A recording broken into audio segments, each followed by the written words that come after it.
sino yung taga Malacanang na tumatawag sa'yo, na pupunta ka doon sa kulungan? May hawak ng affidavit na gustong papirmahan kay Alice Go, na ipinpoint si President Duterte, Senator Go, Senator Bato at si General Karamat na nasa likuran ng Pugo Operations. No, sir. Yan ang totoo. Huwag ka magsinungaling dito. Sir, there was no affidavit po. That's Wow. not true, sir. Alice, pumunta siya doon sa'yo two times? Go happy. Pumunta siya doon 2 times? You may answer this or not. Basta pumunta ba siya 2 times? Bumisita? Madam Chair, opo, 2 times po. O, pumunta siya. Anong purpose ng magpunta niya doon sa'yo? Hindi ko po alam kung I did not give any information po directly kay kay No. Anong information ang narinig nyo kay Go Huaping nung kinausap nyo? Anong sinabi niya? Actually po, when I talked to Alice po, kwento lang po ni Alice sa akin lahat from the beginning kung paano po siya nagsimula pagka-mayor. At saka sa lahat po na sinong nag-udyok. Hindi kami interesado dyan. Hindi nga, Miss Maslog. At alam nyo, hindi yan ang tinatanong namin sa inyo. Madam Chair, babalik ka Senator 2 beses sa kulungan ni Alice Go for that purpose alone? Makipagkwentuhan? Ha? Do you want this committee to believe you? Na magkwentuhan lang? 2 beses ka pumunta. Anong pakay mo? Bakit ka pumunta doon? There was a communication, Your Honor. What There communication? was a message po. Miss Your Maslog, ibaba nyo po yung tono nyo. I'm in sorry. answer. Go ahead, Madam Chair. Ano yung communication? Kaya kaya siya magtaas ng boses. No, I'm sorry, Your Okay, Honor. so It's what, just tell us about the communication. okay, Your Honor. There was a communication of a person named ALG. Initials of Alice Leal Guo. Yes, Your Honor. Okay. There was a communication of ALG na kumakausap po sa amin, sa akin po sa messages.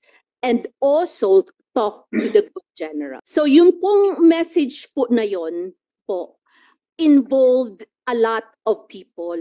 Like who? Hindi ko nga po just A a lot of people, hindi mo maalala. Ay, very selective naman yung memory mo. Alam mo, a lot of people, tapos hindi mo masabi ngayon. Sino? Involve a lot of people. Sinong people? Oh, takot ka na merong hahabol sa'yo after this hearing? That communication po, Your Honor, from an ALG was telling the general mga pangalan po ng mga tao. Kaya nga, sino Ano- nga yung mga ano tao na involve- yun? Ano involvement ng mga taong ito? Ano ginagawa din itong mga taong ito na nabanggit mo? Miss Maslog. Madam Chair, hindi Yes, niya Senator De La masabi-sabi. Rosa. Dahil siya mismo ang may hawak ng affidavit na gustong papirmahan kay Alice Go, na ipinpoint si President Duterte, Senator Go, Senator Bato at si General Karamat na nasa likuran ng Pugo Operations. No, sir. Yan ang totoo. Huwag ka magsinungaling dito. Sir, there was Ah. no affidavit po. That's Wow. not true, sir. Alice, pumunta siya doon sa'yo two times? Go Happy. Pumunta siya doon 2 times? You may answer this or not. Basta pumunta ba siya 2 times? Bumisita? Madam Chair, opo, 2 times po. O, pumunta siya. Anong purpose ng magpunta niya doon sa'yo? Mr. Chair, Madam Chair, can I consult my lawyer po? Okay, you can talk to your lawyer. Miss Maslog. So, Yes, ma'am. ano yung kahit ilan sa mga maraming pangalan na sinasabi mong information na yan? Sinight ka na namin in contempt. I know, Your Honor. You are here in the Senate. At kahit ubus na ang PC namin sa isang resource person, pag cited in contempt at nasa custody ng Senate, well, of course, pending this coordination with the NBI. So you are not only in the protection of the NBI, pati kahit ubus na ang PC namin sa inyo, pati protection ng Senate. So what is your answer to our question? Your Honor, can I just submit the document, Your Honor, sa inyo? Submit it now. It's 3 I minutes to 5 I o'clock. don't have it right Write now, it Your down Honor. on paper. May papel kayo dyan, di ba? Bakit ba ayaw mo sabihin, excuse me, Madam Yes. Chair, bakit ayaw mo pa sabihin, SP Pro Tempore. Marian? The reason, Your Honor, is that because I am not sure if that's true. No, And it I doesn't don't matter want to- if it's true. Miss Maslog, kami po magtitimbang sa lahat na narinig namin sa mga resource persons na karaang mga buwan, mga taon, Kami po sa komite magtitimbang alin ang mukhang totoo, alin ang mukhang sinungaling. So we just need the raw information from you. Yung ibang mga resource persons, yung ilan na ayaw sumagot verbally, sige, pinasulat namin sa papel. Submit it to us now through the COMSEC so that the committee members can see. Before that, habang SP Pro sinusulat ka, Tempore. Mayor Kalugay, tatakbo ko ba ulit? Mayor, Nakapag-file na po ko, Your Honor. for Oh. Mayor, Opo, Your pang Honor. ilang term mo sana ito? Pangatlo po, Your Honor. Pangatlo? Last term na? Opo, Your Honor. Malungkot ka. Di makakapag-file si Alice. Di Di na naman. kayo makakapag-share ng couple shirt. Yung bag na padala sa Suwal, padala sa Bamban, di na kayo magkakapareho, no? Hindi naman po, Your Honor. Yun lang. Ms. Maslog, nasulat nyo na ba? Madam Chair, Senator De La Rosa. just as a small information na gusto ko ipa-confirm kay Ms. Maslog. Sino yung taga Malacanang na tumatawag sa'yo, na pupunta ka doon sa kulungan, nagbibigay ng instruction sa'yo para papirmahin ng affidavit si Alice Go? Wala po, Your Honor. Wala? Are you sure? Sigurado ka? Anyway, na-contempt ka naman eh. Na-contempt ka naman. General Macapas, habang nagsusulat si Ms. Maslog, meron ba siyang aktual na naging ambag sa investigasyon o sa arrest ni Go Huaping during all this time na parang may in siya sa law enforcement? Aside from doon sa pagka-contact lang namin kay Attorney Your Honors, wala na po. So wala talaga. Okay, and yet, nakasama pa siya dun sa pangalawang pagpunta sa Indonesia. At nakabisita pa siya ng 2 beses kay Go Huaping sa custodial center. Again, Your Honors, No, Senator Joel. may we know, General, kung toong na-reimburse yung mga gastos ni Mary Ann Maslog sa PNP-IG? no, Your Honors, no. Wala ni Cinco na ginastos tayo para sa kanya? Wala po, sir. Wala po. Okay, mabuti yun. Kasi may peace of mind yung taong bayan na hindi tayo nagwaldas ng salapi. Yes, sir. Isang pugante. Senator Yeah. Sherwin. General, yung pangalawang pagpunta ni Miss Maslog sa Indonesia, nagkita kayo? I General. think, yes, sir. Yes, Your Honor. Pumunta siya doon, I think doon na sa the place where we took Alice. Kasi si Alice na ilagay doon sa ibang building, yung unang briefing na pinuntahan namin ni Secretary pati ni Chief PNP was a different building kung saan si Alice nakalagay. Pero nagkita kayo? Yes, Yeah. Your Honor. Nakita ko siya pero hindi siya kasama sa party. Hindi niyo siya pinapunta doon? Hindi po. So ano ang ginawa niya doon? Nung pagpunta niya doon? Ano ang naging papel niya doon sa pangalawang pagpunta sa Indonesia? That contact with the Indonesian law enforcement I was authorities. with IG po when I went there to get, nandoon po yung mga pulis din po ng Indonesia. So IG, you're claiming that PNP IG introduced you and Indonesian police to each other? It wasn't an introduction po. Magkasama lang po kami during the time. But magkasama Hindi kayo kami nagkakilala po. and you exchange numbers. Yes po. So you had that communication line. Senator De La Rosa. Madam Chair, I was a former chief of staff of IG. I became the deputy director for operations of intelligence group, IG. I became a deputy director for administration of intelligence group. How come in the world na nahuli na si Alice Go doon?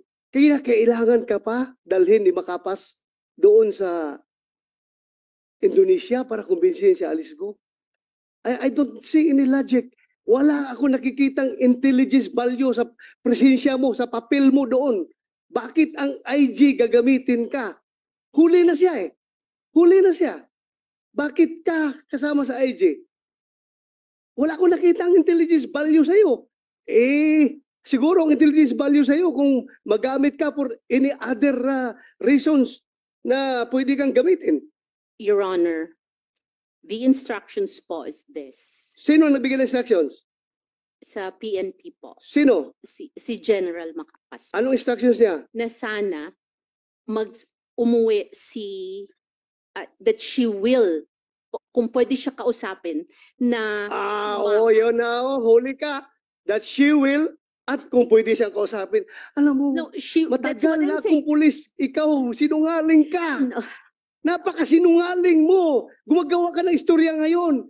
Meron kang tinatago. Ha? Hindi kita papalabasin dito sa session roll ito kahit na hawak ka na ng NBI.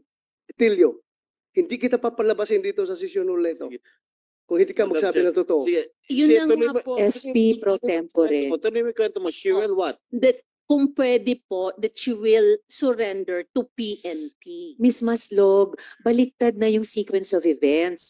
Sinabi na ni Senator De La Rosa, at the time of your second trip para kausapin si Guo Huaping, arestado na siya. Yes, No Your choice na siya na bumalik dito, which is what happened. So wala nang kayong mission na pa-surrenderin siya kasi huli na nga siya. So ano yung agenda nyo sa pagkausap sa kanya? Actually po, Miss Go Waping and Alice Go po, you can ask po. She has a lawyer po doon sa Indonesia. Just a And- minute, before you continue, Ms. Maslog, about the lawyer in Indonesia, General Macapas will be joining us online. So we will be able to fact check with him this amazing story. Please continue. If I Senator may Joe. also just put into the records, no, the Senate already gave time in 2000 and in year 2000.